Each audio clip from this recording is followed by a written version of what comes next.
Problem 20. Find the general indefinite integral. Use uppercase C for any arbitrary constants. Integral of something times something. Notice in integration, in this course, we have not learnt any product formula. Okay? So how do we approach this? Well, you have to multiply it out. Here it is. I take this factor and this factor and multiply it out. Positive 40 minus 5t squared, positive 8t minus t to the power 3. Once you multiply it out, you can take its integral. 40 gives me 40t, 5t squared, increase the power by 1, divide by the new power, 5t cubed. Notice that negative continues. Plus 8t, increase the power of t by 1 and divide by the new power. Minus, increase the power of t by 1 and divide by the new power, and don't forget plus c. See whether you can simplify something. 2 goes in 8 4 times. That's it. Everything else is the same. Okay, so let's enter this. 40t minus 5t to the power 3 over 3 plus 4t to the power 2 minus t to the power 4 over 4 and plus constant. Okay, next problem. Integral 4x squared x cubed plus 5 to the power 3 dx. Notice you could multiply this 3 times and then multiply by 4x squared and then find the integral. You would be right. Okay, so that's a legitimate approach. But it is a little more work if you just notice that outside is x squared, inside is x cubed plus 5. In other words, the derivative of x cubed plus 5 is some number times x squared, you see. That alone should tell us substitution rule. Okay, whatever is inside, let's call that u. Okay, we have, see, substitution is something that you have to practice. You have to keep trying and failing until you get it. So in this case, the observation is that the object inside, if you look at its derivative, it's partially sitting there. That alone should give us the confidence to at least try. If it works, great. If it doesn't, it doesn't. Yeah. So let u equals x cubed plus 5. Then derivative of u with respect to x is 3x squared and nothing else. Aha. So I can get that x squared here. X squared, I'll divide by 3. Correct? So du over 3 is x squared dx. Why did I move the dx? Aha, that dx. So x squared dx is taken care of. In other words, this integral is nothing but, you see, that is u to the power 3. 4 is 4 and x squared dx is du over 3. Now this looks reasonable. I have a 4 upstairs and a 3 downstairs. I can get it out. They are just constants being multiplied. So integral of u cubed du. Increase the power of u, divide by the new power, plus some constant. I've written it as C1. Okay. Now distribute 4 over 3 u cubed over 4 plus 4 over 3 times C1.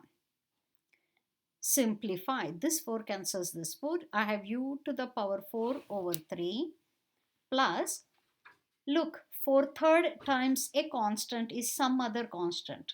So I'm simply calling it C. That's why I called this C1, so that I could call this capital C. My question had x My answer should also have x. Don't leave it here, okay? So u was x cubed plus 5. So u here is x cubed plus 5. Power 4 is power 4 divided by 3 plus c. So let's write that down. Notice this is a complicated numerator, so it's safer to have parentheses.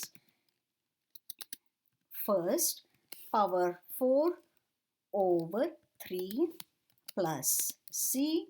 Now I'll go inside x to the power 3 plus 5. Okay, good. Next question.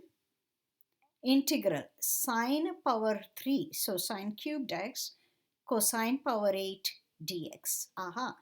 So that tells me cosine can be u. All right. But the catch is, what do I do with the power 3? Okay. This is a clever question. Pay good attention to it here. Yeah. So if I let me go a bit ahead. If I let u to be cosine x, that looks like a good thing. But du dx will give me only one power of sine. So I'm separating one power of sine away and two powers of sine aside, and then cosine power 8. Why? Because of this magical formula, identity in trigonometry. Sine squared is 1 minus cosine squared. Do you see that? Okay. You probably know this. Well, I'm sure you know this. Cosine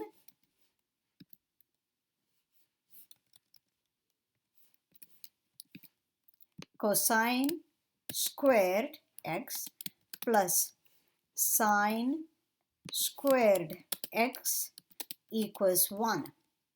So why don't I subtract cosine squared from both sides? That is, move this guy to the other side. So that gives me sine squared x equals 1 minus cosine squared x. That's all I'm using. Sine squared is 1 minus cosine squared. Okay, so notice I now have only one sine, which is what I wanted. Why? Because I'm going to let u equals cosine. Du dx is negative sine, because derivative of cosine is negative sine. I don't want that negative, mind you. And I want only sine x dx. Du is negative sine x dx. So sine x dx is negative du. Okay. So this entire integration is sine x dx is negative du. 1 minus cosine squared is 1 minus u squared.